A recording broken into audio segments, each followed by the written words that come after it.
want to show you, that's me, want to show you some basics on protein and muscle. So, as many of you know, we've got this amazing fitness convention, and walking around I see a lot of aerobic activity. It's cardio, people cycling, there's the dancing class going on. There's actually 2 big dancing classes happening right here. And this is cardio, as we know, is very important. And when we are seeing a patient in the clinic, we recommend they do some type of cardio exercise for the heart, for the circulation, very important. But for the first time in history in the United States, the doctors in America are now recommending resistance training, strength, 2 days a week. We've never recommended this before, especially for women, for their muscle metabolism and for their bone health. So much of what I'm going to be talking about, we know that cardio is important. We encourage people to walk, to do cycling exercises, to do swimming, biking. But what we're going to talk about here a little bit is protein recommendations and resistance training. And I have about 30 minutes, I think, so we'll do it quickly and we'll have time for some of your questions. So, we know there are 3 types of muscle, right? And what we're talking primarily about is skeletal muscle. Probably have a pointer, let's see. Okay, nice. So, skeletal muscle here, which composes most of the muscle in our body. There's, of course, cardiac muscle, which is in the heart, and then there's smooth muscle, which makes up a lot of the internal organs, which helps with blood pressure, regulation, and things like that. So, 3 types of muscle, but really the most important, as it relates to all of you, is skeletal muscle. It's very unique. Skeletal muscle is actually incredible because it's a very dynamic tissue.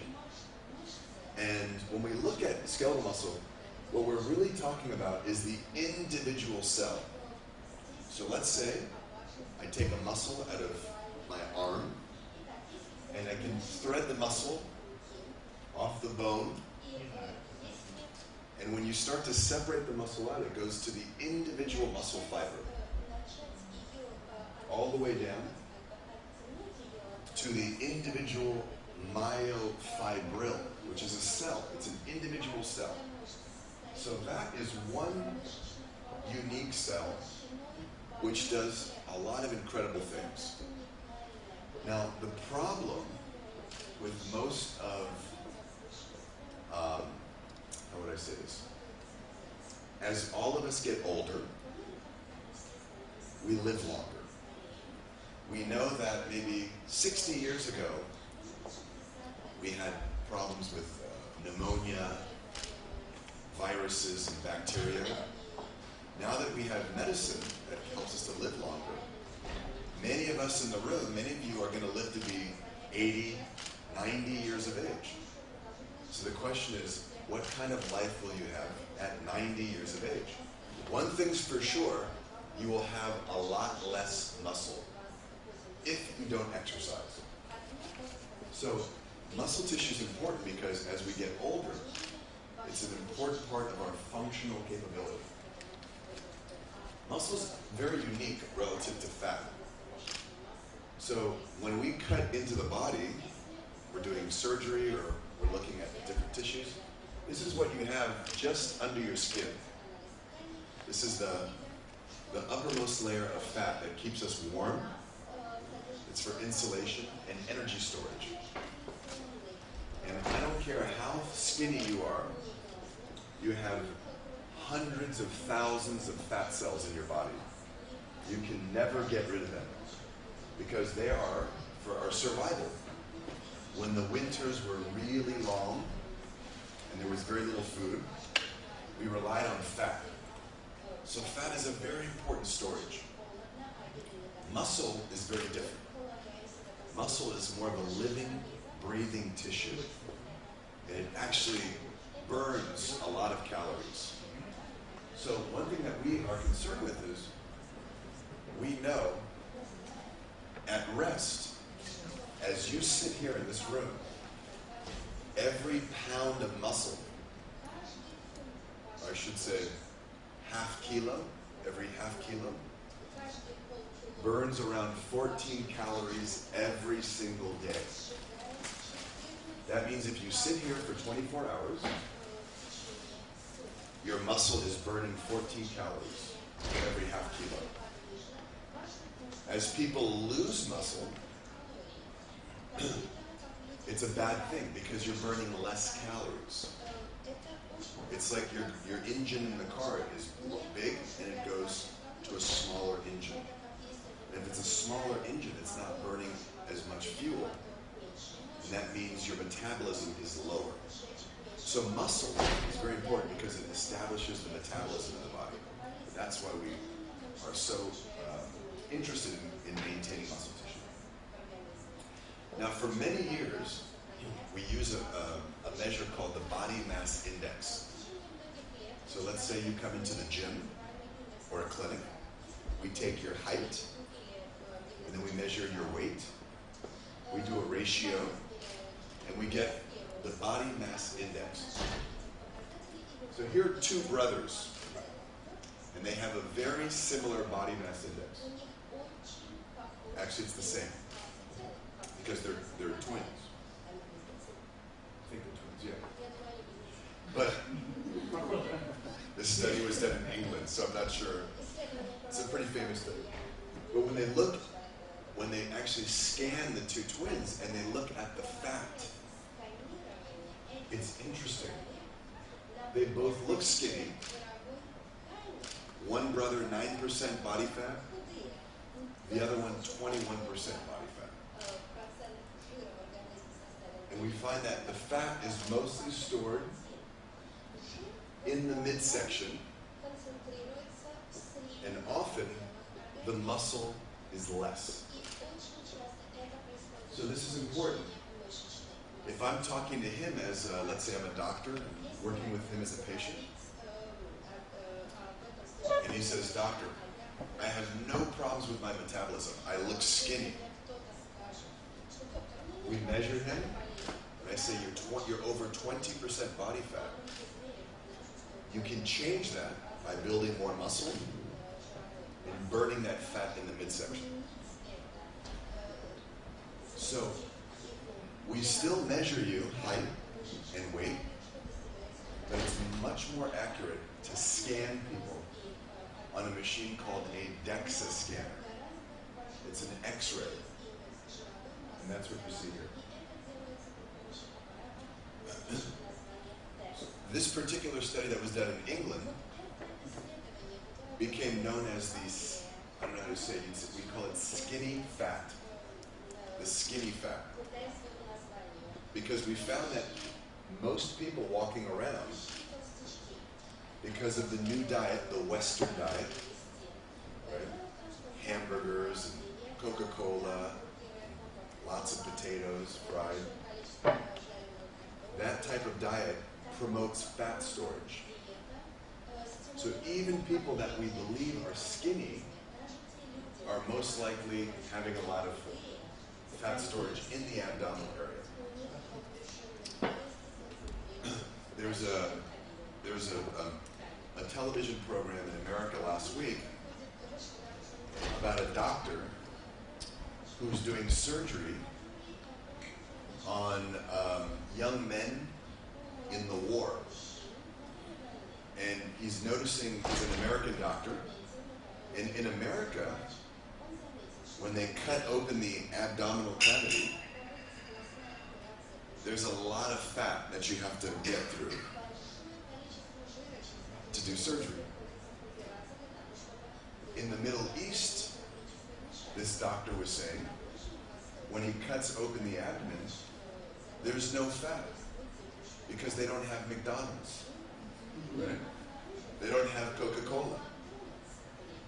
Now, so a lot of the Western diet has influenced our body metabolism. And it causes a lot of problems with diabetes.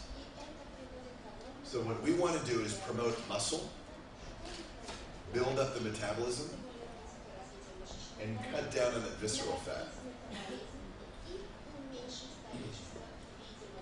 We teach a class in the university where we have many 19-year-old men and women. We measure them on the same machine. Even 19 years old, we find 35% body fat. And a lot of the women are very skinny, and they think this is impossible. But it's the proportion. They have a little bit of fat in there that they can't see, and when they have very little muscle, the proportion of fat is higher. So it's very important at this fitness convention, they're promoting healthy muscle in women. It's a very important concept. Not only is it important now, but for the young women and men, 50 years down the road, it promotes healthy bones and metabolism and heart. So I forget which slide this is, but. So, good. So getting in shape is important because it's really a balance of metabolism. So a lot of doctors in America always focus on weight. How much do you weigh? We need to know how many kilos. And we find that the kilos are not as helpful as the shape. So one thing that I find is when I'm in clinic, let's see, I see a father. He has 3 children. He tells me, I have problems with my sugar. I have diabetes. And I ask him, well, how much do you weigh now? And how much did you weigh 15 years ago? And they often say, oh, well, I haven't changed much. I've noticed my belt. It's getting a little bit bigger. But I'm only maybe 5 kilos more, 3 kilos. And they think no problems. Actually, what's happened is they've added 3 kilos of weight, but in the 15 years, they've lost a lot of muscle. They're busy with the family, with the children. They don't go to the gym. They have no time to exercise. And so this changed a lot of the metabolism. So we know, especially when people start to, when they have their families, they don't have time for activity. The activity is much less. And if they're eating too many calories, especially with the new Western diet, fast food, then their metabolism changes. And we know that this is a big problem. So, what about fitness? Well, we know exercise is amazing because many of you, you're all young in this room. I see all these young people. But even if you're 70, 80, 90 years of age, there's plenty of research that shows it doesn't matter how old you are when you start exercising. You'll get great benefits. Obviously, for the muscle tissue is what we're talking about. And in the individual muscle tissue, the training benefits affect the sugar, the insulin, all the hormones in the body have signals through the muscle. Now, let's talk about practicality. Let's talk about training, because I see a lot of exercising going on in the fitness convention. You have to understand, all of you in your muscle fibers, in your muscle tissue, this is what it looks like inside, all of your muscle. And all of the movement in your body, all of the movement is based on basic proteins. And this is exactly, if you took your arm muscle or your leg muscle, this is what you'd see. You'd see proteins in the red and the proteins in the green. And they sit side by side. One's called actin and one is called myosin. So these 2 proteins, they sit close together. And when you're doing, let's say, a squat or an arm curl, the muscle tissue slides together. And it slides together. These 2 proteins, see that little red bridge? They make a bridge and it pulls together the muscle. That's how you actually shorten your muscle tissue. Okay? So there are two proteins that work together. Now, there's two different types of exercise though. You'll see this man here. He has the weight in the resting position, and he pulls the weight up. The muscle fiber is shortening, and it's developing force. This is an important part of the exercise, but it has very little to do with muscle growth. The way that you get stronger when you exercise is the exercise going from this position down. When the muscle fiber lengthens with force development. We call this the lengthening contraction. So when you're doing exercises, whether it's arm curls or you're doing aerobics, it's the exercise when you step forward and the muscle tissue lengthens is when you see these proteins stretching across each other, breaking these bridges, and you get local damage and inflammation. This is what you do every single day you exercise. You're damaging the muscle fibers. And then you go to sleep at night. When you're sleeping, your brain says, we need to repair the muscle fibers that have been damaged. So you wake up the next day and you've actually have stronger muscles. This is the way that your body fixes itself, right? And this is the way training occurs. So when you're actually doing training, think about the exercise, what we call the positive and the negative. The positive contraction is very important, but the negative is one of the most important exercises which grows the muscle tissue. And this research was done many years ago here in Russia. And this is why many of the best training techniques, many of the best athletes come from Russia and the Eastern European countries, because you were the first ones to figure out these training techniques. So, one of the things that is very popular in America right now is exercises called plyometrics. I don't know how this is going to, I see you guys, you know plyometrics.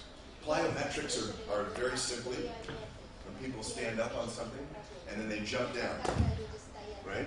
And what are you doing when you jump down?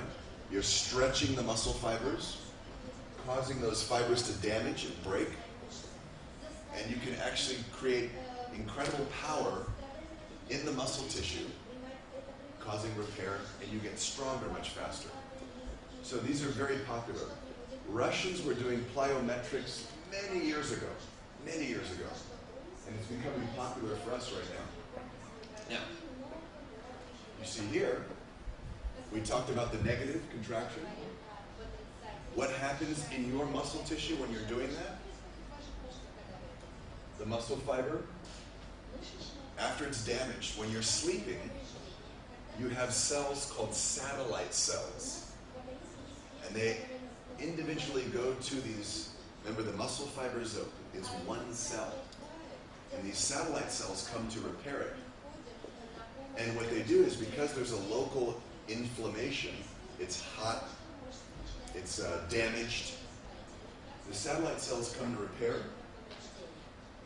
And if there's sufficient protein in the body, they make the muscle tissue stronger. This is basically how training adaptations occur. Now, a lot of women, they always say, listen, I don't want to lift a lot of weights. I'm going to get very big, like Arnold Schwarzenegger. I don't want to look like, a big man. That doesn't happen with women.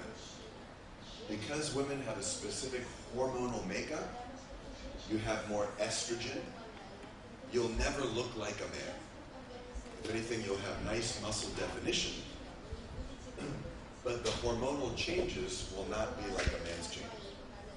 Men, we have more testosterone, so it's easier for us to build muscle faster. That's why men can, in 1-2 weeks, they can get very big quickly if they're doing training. But the idea is very important.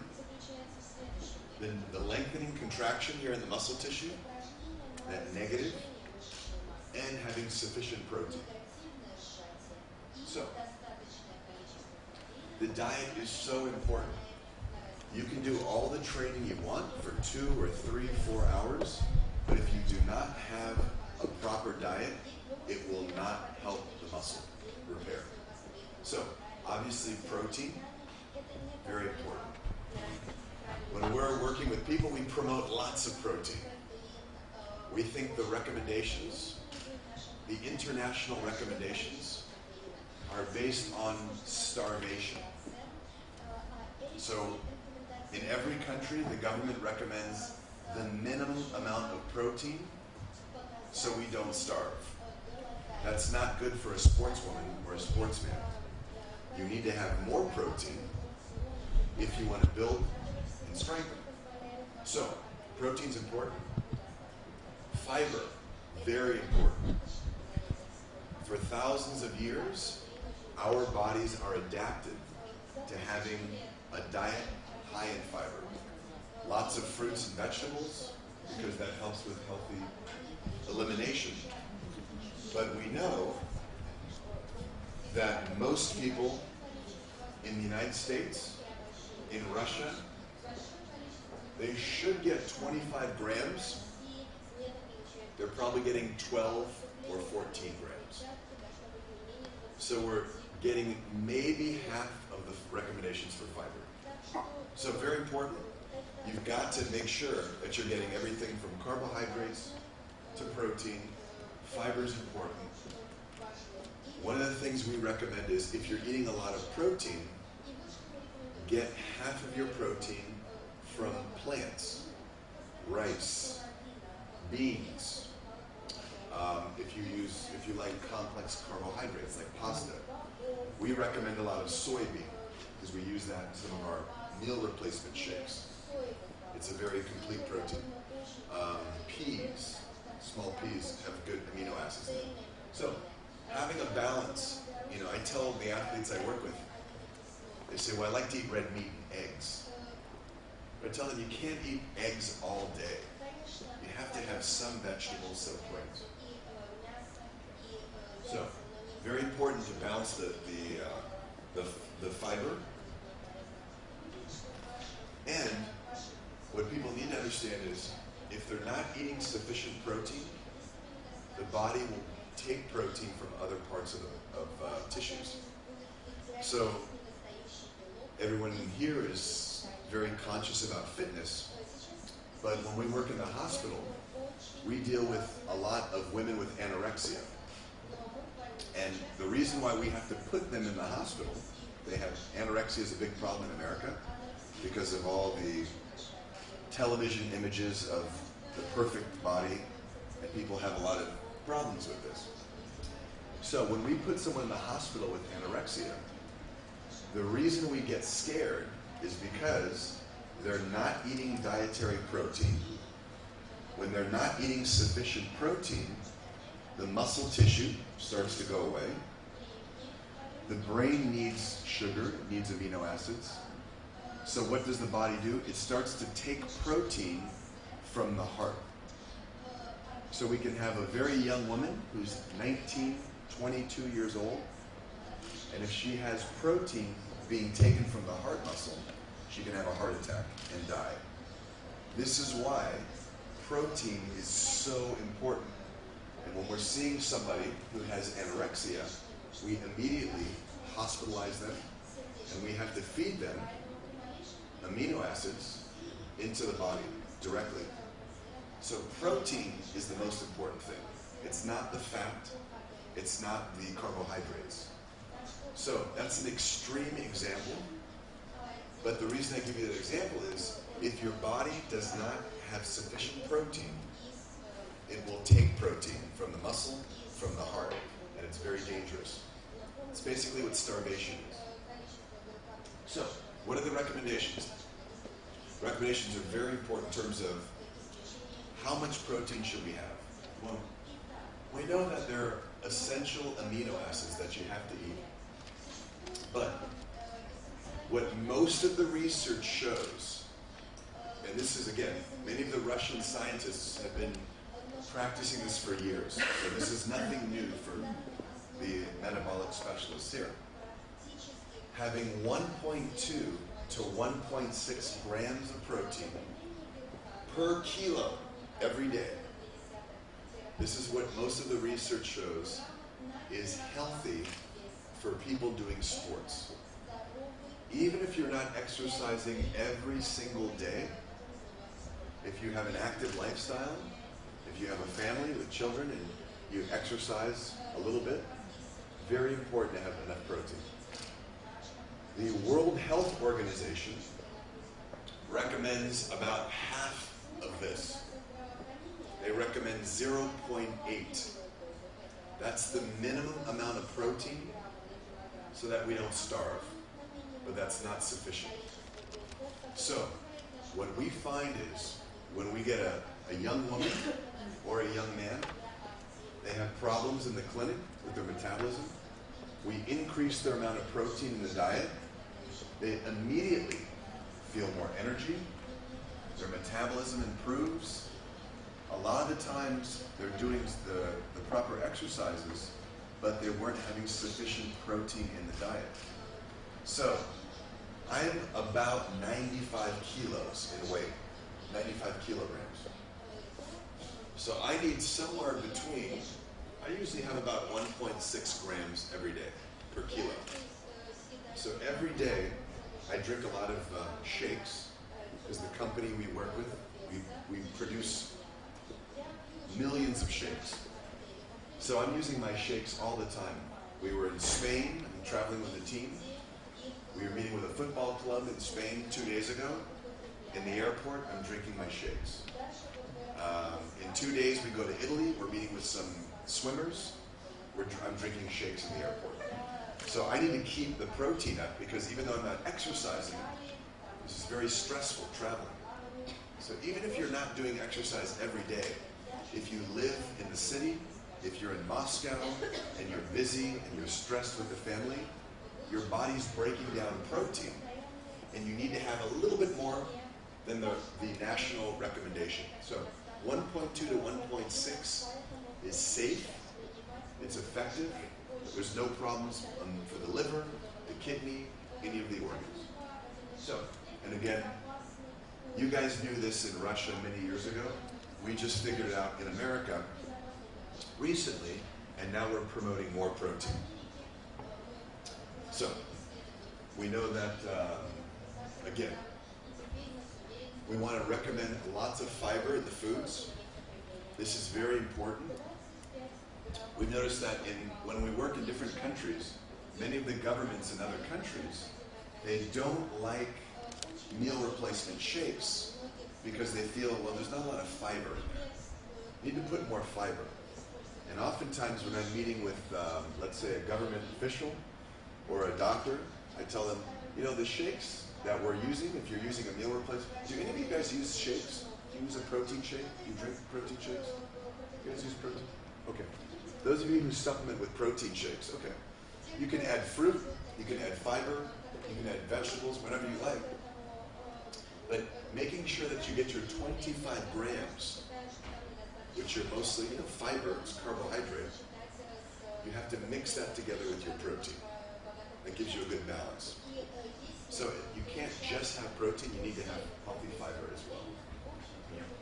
So very important. Sugars. This is part of the westernization of the diet. We see a lot of problem with sugars. In Russia, you're one of the biggest producers of wheat. Wheat? Does that translate okay? Wheat? In America, we grow corn. In Asia, they grow rice. So these are the three major carbohydrates in the world. Russia, you're very famous for your wheat exports. You feed a lot of the world wheat. And you have many different types. In America, we're very famous for our farmers making corn. because the government supports a lot of the business, corn. Asia, they're very famous for rice. These different carbohydrates, they all break down to sugar, to glucose. So, the problem with the modern diet is you take all these different carbohydrates and we process them into cookies and chips and candies. And when you have a small glucose molecule and you eat it in chips or bread, candies, it causes the blood sugar to shoot up very fast. And that causes a lot of problems because it sets people up for diabetes. So, when we encourage people, if you can have other types of complex carbohydrates, we like to recommend, of course, fruits and vegetables because they have fructose. Fructose is a fruit sugar, and it doesn't go directly into the blood. It has to first pass through the liver and get metabolized, and so it slows down that blood spike that you see in sugar. So, different types, obviously having fruits and vegetables, very important. The reason we mention that is because when I'm working with an athlete, we get their protein recommendation correct, then we need to get the carbohydrates correct. It's very easy, but we want to first correct the protein, then the carbohydrate. So, knowing how much carbohydrates are important, and of course staying away from the simple sugars are very important. I think we're almost finished here. Now fat is essential. Fats have become much more popular with the marketing of essential oils. So oils that you find in fish are very important in the body. There are certain oils that we cannot make. We can't manufacture them, so you have to eat them. These are what we call the essential fatty acids. And these essential fatty acids, they help the brain and the heart and the muscle tissue. And if you don't have them, you can actually have a lot of problems. So, having essential fats are very important in the body. There are different types in fish, in avocado, in nuts, right? You have long chain fats and you have sort of medium chain fats. The important thing is having the right balance is key to making sure that the body operates correctly. So, you've all heard of the omegas, yeah? The omega-3, those are in fish. The omega-6 fatty acids, this is what you find in corn and wheat. And the omega-9s, which are in, let's say, the monounsaturated in olives, olive oil, and different nuts, and avocado. So, having a good mix of these fatty acids are very important. We recommend those in the diet. Fats are becoming very important in sports because of the effect on joint tissue. Many athletes have problems with their knees. They get sore knees, hips, shoulders, and that's through inflammation. So if you go to the gym, you're exercising, you get very, let's say, hot, swollen joints from exercising. A way to actually relax the joint tissue and the inflammation is to have the essential oils. This is why people, let's say in Japan, people in some parts of South America, where they eat a tremendous amount of fish, even upwards towards, let's say, Finland, if you go right up towards Finland, and they look at research on people who eat fish all day, lots of fish, they have much less arthritis, especially for those who are doing sports. Because eating those oils reduces inflammation in the joints. Now, if you can't eat fresh fish, if they have to fly it in from the very far end of Russia, and you can't get it, and you're not eating a lot of caviar is very high in the omega-3s, then you can take a fish oil capsule. Many companies sell these capsules now, and they take the oil from the fish, they put it in the capsule. So, any way that you can get your essential fats is important for the brain, the heart, but really important for the joint tissue. And I think that's one of the most important things to talk about.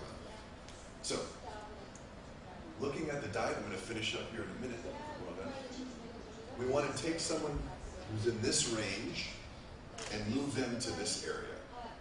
Because we know that carbohydrates are everywhere. You can find bread, you can find crackers and chips. A lot of these snacks that are available, they're available because the companies, they make money from them, and they know that we're going to eat them when we're stressed and we want a snack. We need to get away from these foods, from this area, and move more to a diet in this area. This is much better in terms of the ratio of protein, carbohydrates, and fats. Let's see. So basically in review, we know that hydration is important. I see everyone carrying water around here. Everyone's drinking their 2 liters every day, 3 liters if you're doing sports. And of course, much of that hydration is in your food. When you have an apple, that's mostly water. When you're having your vegetables, lots of water content, right?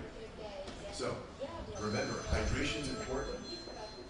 Having that important exercise. Remember when you're doing your resistance exercise, especially for the women, it's not just the positive contraction, the negative contraction is very important.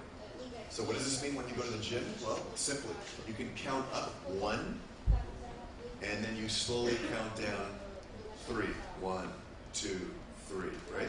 That's basically what you're doing, because when you lift the weights, that's very good for strength, but for growth and repair, it's the lengthening contraction, right? Same thing when you're doing a squat or any type of exercise. Every time you walk down the stairs, you're basically damaging the muscle tissue and making it stronger. Remember, the protein, you will not grow or strengthen your muscle if you're not getting 1.2 to 1.6 grams. Even if you want to be very conservative, we think at least 1 gram of protein per kilo. And one of the most important things is the last slide. Whenever we work with a client, an athlete, sometimes they say, well, my parents they were fat, they were overweight, they had heart problems, so I'm going to have these problems. So that's not true. We know about 30% is determined from the genes, but in each of you, your body is really determined by your lifestyle, your health.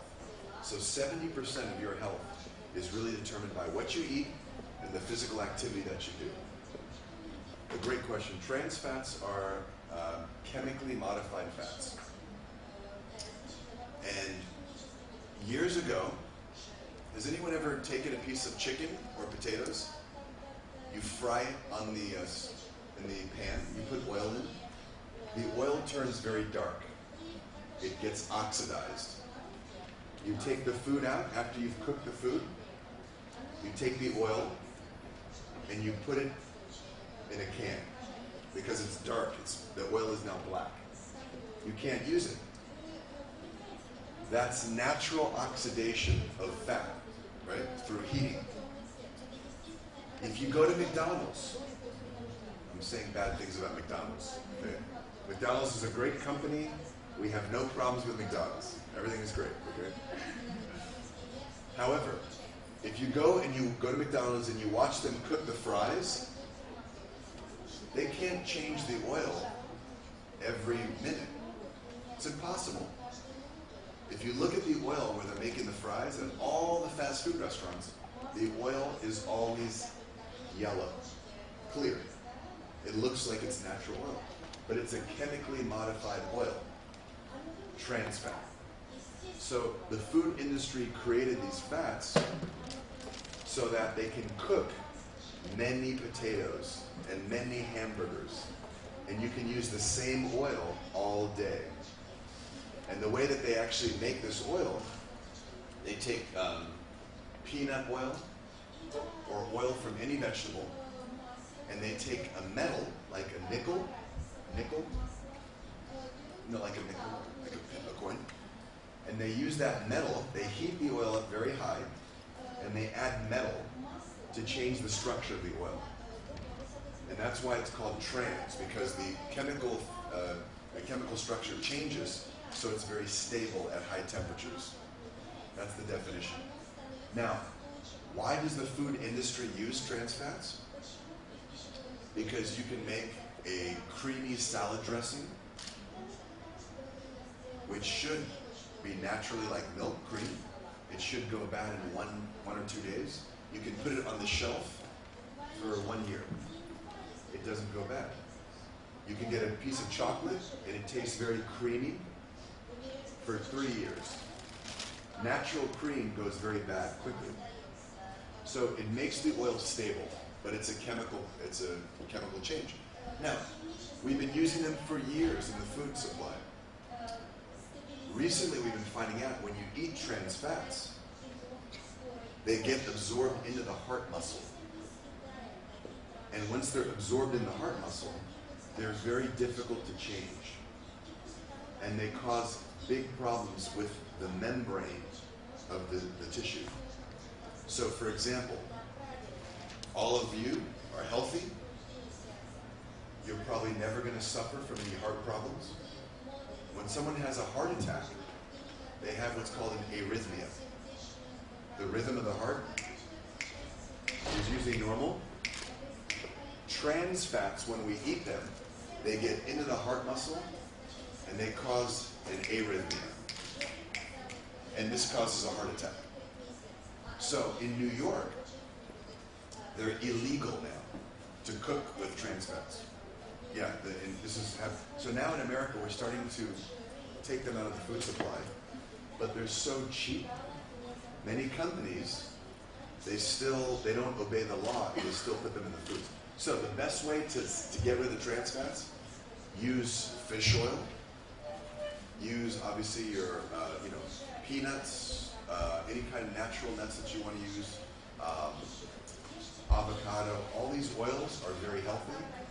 And what many people now are using is from Malaysia. They're using something called palm oil. Palm oil, like your palm. Palm oil, these big palm trees. They take the oil.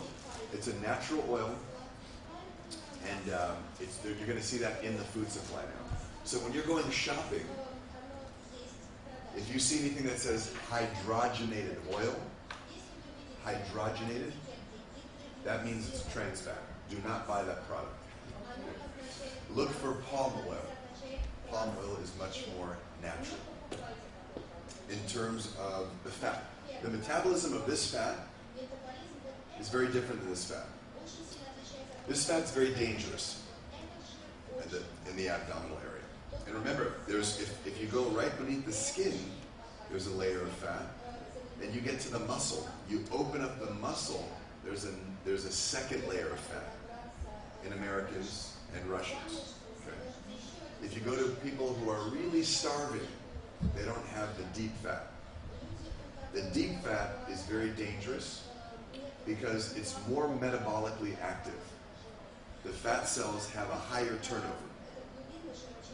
And this fat goes right to the liver. There's a big vein called the portal vein. And this fat turns over faster, and those free fatty acids go to the liver and they disturb everything.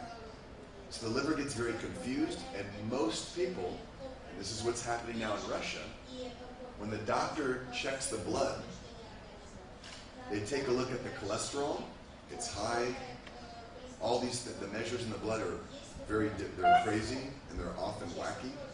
So the doctor says, oh my gosh, it looks like you have liver disease. And they start asking questions, do you have a blood transfusion? Have you been drinking a lot? What's going on? Then they take a picture of the liver with an ultrasound. And the liver is fat. It's called fatty liver. It looks really big. But it's not a problem necessarily with alcohol. It's not a problem with blood transfusions. It's the fat in the midsection, which goes to the liver. So this fat's very dangerous. When we reduce the calories really to about 1,500 calories every day. Men, we can go maybe a little bit more, but we target women 1,200 to 1,500. Men, 1,500 to 2,000. They start losing weight and the fat here. Within 2 weeks, we see big changes. And then when we wait 2 months, the liver shrinks. The fat around the liver goes down. We check the blood, it's normal in just 8 weeks. So this fat is very dangerous. This fat is actually healthy. Women tend to carry more fat here in the hips because it's protective for childbirth. When they get pregnant, when they're ready to have a baby. So we call the fat in this area is actually protective. Now, we don't want people to get really fat here, but having a healthy amount of fat actually reduces the risk of breast cancer and other hormone-related diseases. So we believe women and men, but women should be very careful of this fat and not worry too much about this fat. It's healthy.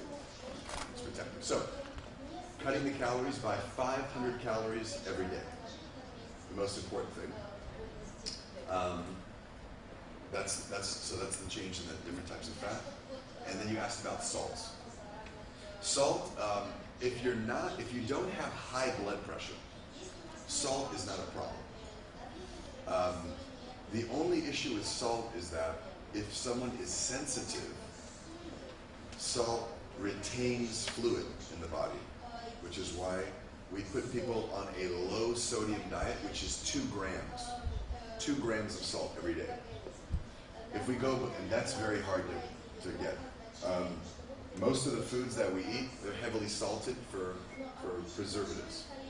So if you can find, if you're eating your normal diet, you're cooking a lot of your own food, you don't add a lot of salt, you're going to stay somewhere around 2 to 3 grams. No problem. But for everyone in the room here, unless you have very high blood pressure, salt is not a problem. Especially with athletes, people who are working out all the time, you lose a lot of salt. That's what regulates your body water. Your kidneys change the salt balance. So keeping salts in your body is important. And if you exercise a lot, salts are key. So I never worry about salts with my patients unless they have very high blood pressure. Thank you. It's a great question. A great question. If you're going to consume protein, I prefer both, before and after. Because if you consume some protein before, it will help with the recovery. But the most important time, if you're going to choose one, it's after exercise. So let's say you exercise for 1 hour here at the fitness convention. The best time is immediately after you finish. Consume protein. If you can get it so let's say you get it in a protein shake, cold, faster absorbed, you have cold fluids, the body likes cold fluids after exercise. If you mix protein with some carbohydrate in the right ratio, it will get into the body, the muscle tissue faster. So this is the key. After you exercise, you consume protein and carbohydrate. It stimulates a hormone called insulin. You all know insulin. And insulin is the storage hormone. It opens up the doors in the tissues to get the protein into the muscle. It drives those amino acids in. And so then, when you go to sleep, your body can start to repair that muscle tissue very well. The repair is happening. So really, within 2 hours after exercise is the most important time. But even more important, within 30 minutes after you finish exercise. That's when you really have that crucial time. So 30 minutes is best after. If you can't get it in 30 minutes, then 2 hours. Make sure you get it within 2 hours. And if you can get it in, let's say, a shake that's cold with 20 grams of protein, perfect. Some people cannot live without sweet stuff. Can they use fructose containing sweets and Yes. sweet stuff, or it's better not to eat any sweets at all? Oh no, so yes, there's a reason why humans, we like sweets. You have receptors on your tongue for sweet.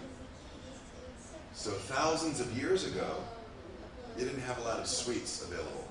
You would find some berries or some, different, let's say a melon, something sweet. But most of the things were plants and animals, not a lot of sugar. So we are very well adapted to having a little bit of sweets from fruits and absorbing those sweets very well. Now, the food companies, they put a lot of sugar, because remember, it's easy to grow sugar. You have lots of wheat in Russia, that's glucose, right? Bread is just glucose. Then you have a lot of corn in America and rice. This is mostly sugar. So the world has no problem having sugar. We have 7 billion people on the planet right now. We have plenty of food to feed everybody. Okay? In fact, when you look at the number of people starving in the world, it's gone down to less than 1 billion. It's 850 million. And now the number of people who are overweight in the world has gone up to 2 billion. So 30 years ago, we were like, wow, we have people starving in Africa and Asia. Now that's going down because we have so much sugar. We're sending sugar everywhere. That's not good, though. We're causing a big problem. People have gone from starving to diabetes to early death from heart disease. Right? So sugar is abundant everywhere. The key is to control the amount of sugar and choose the right types of sugar. So remember we talked about fiber? The best way to get your fiber and your sugar is from fruits and vegetables. So finding, you have lots of fruits here in Russia that you can choose from. What I recommend is finding a good protein source. I like to use a shake, and you add the fruit into your protein, so you have your balance. So you can have your sweets. Many people don't like artificial sweeteners. Artificial sweeteners, like if you get a Diet Pepsi or a Diet Coke, they have artificial. So people are turning away from that. In America, we have a big revolution now. Mothers with children don't want to buy diet sodas anymore for the children because they think it causes problems. And they believe that the kids are becoming hyperactive and the problems in their brains. So now, in America, they're turning back to normal sugar, regular glucose and fructose. So I think here in Europe, Russia, throughout the region, you're going to see a big consumer revolution. It starts with the women, because the women spend the money in the market. It's true. Men, we don't shop for food, right? The women shop for food. So you vote with your money. So if you stop buying Diet Coke, like they did in America, then Coca-Cola says, uh-oh, why are women not buying Diet Coke? Oh, they don't want the artificial? Okay, we're going to go back to classic Coke with normal sugar. And you're going to see a lot of food companies adding sugar, normal sugar. With protein, let's say I'm getting 160 grams every day, for example. I can't just eat meat, steak, eggs, steak. It's not healthy for my heart. So half of the 160 grams for me, maybe even 180. So I'm eating 80 grams of meat, protein, a steak, chicken, fish, and then 80 grams from vegetables, rice, beans, and I drink shakes with soybean. So let's say when you eat rice, rice has half of the amino acids that you need. So many people take rice and they combine them with beans, red beans, black beans, or corn, because that's the other half of the amino acid. So you mix rice and corn, rice and beans, you get a complete amino acid profile. Does this make sense? Because your body needs all those amino acids. Soybean by itself has the entire set of amino acids.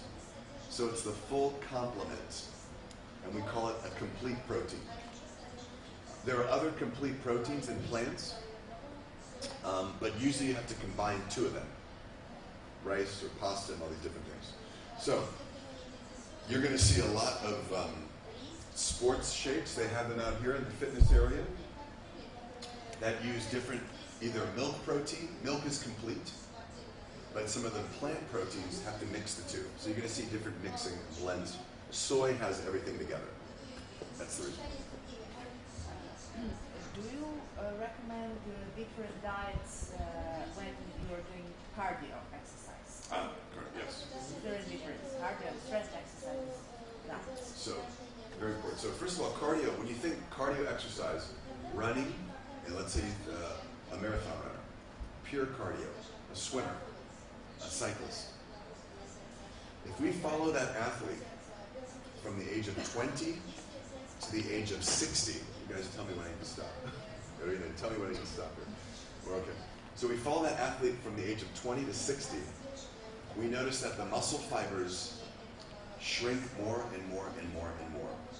So if you take a strong man, let's say in Russia, you have lots of famous strong men, right? Olympic athletes. We take that athlete, we follow them. Their muscle tends to be big over time because they're doing resistance training. They don't have a lot of fat.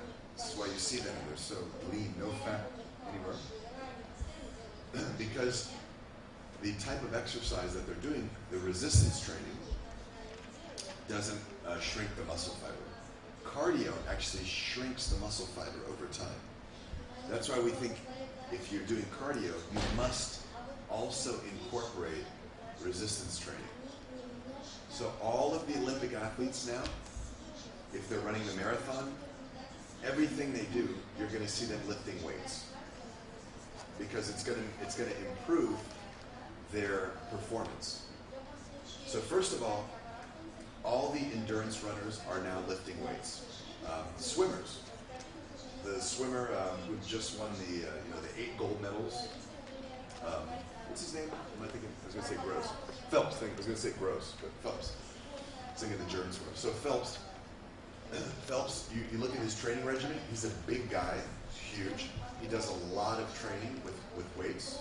He's swimming 10,000 meters. But his endurance performance is helped by his muscle strength training. Now, foods, obviously carbohydrate is the most important thing for performance during the race. So, without going into too much science, think of you have a car, you fill up the car with gasoline. That gasoline lets you go a certain distance. It's the same thing when you exercise. You're out there doing your aerobics, or you're doing a spin class. You have sugar in the muscle tissue, and it starts to run out like gasoline. It's running low. The beauty of doing aerobic exercise is when you exercise and you eat more sugar, your muscle and your liver can store more sugar. So it's almost like, imagine in your car, the gas tank gets bigger. And it's called a loading, carbohydrate loading. And this is why the night before a marathon, people eat a lot of pasta, right? And they fill up on all that pasta because it goes more to the liver and the muscle tissue. So the most important thing is carbohydrate loading, and there's this very standard regimen that we do.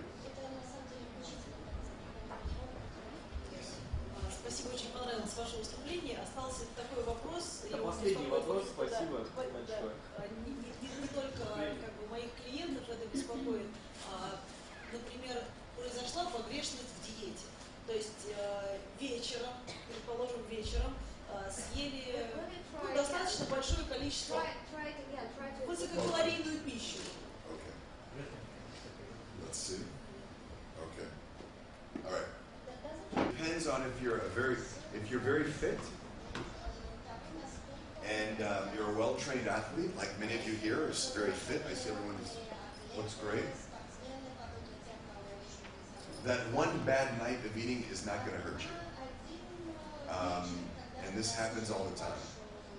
In fact, many athletes, when they finish training for an event, marathon, weightlifting competition, their body is going through a natural cycle, and the body's asking for lots of fat and sugar.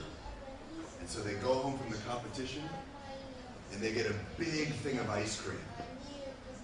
Because it feels so, the body's saying, give me fat, I need more fats and sugars. That's okay for an athlete.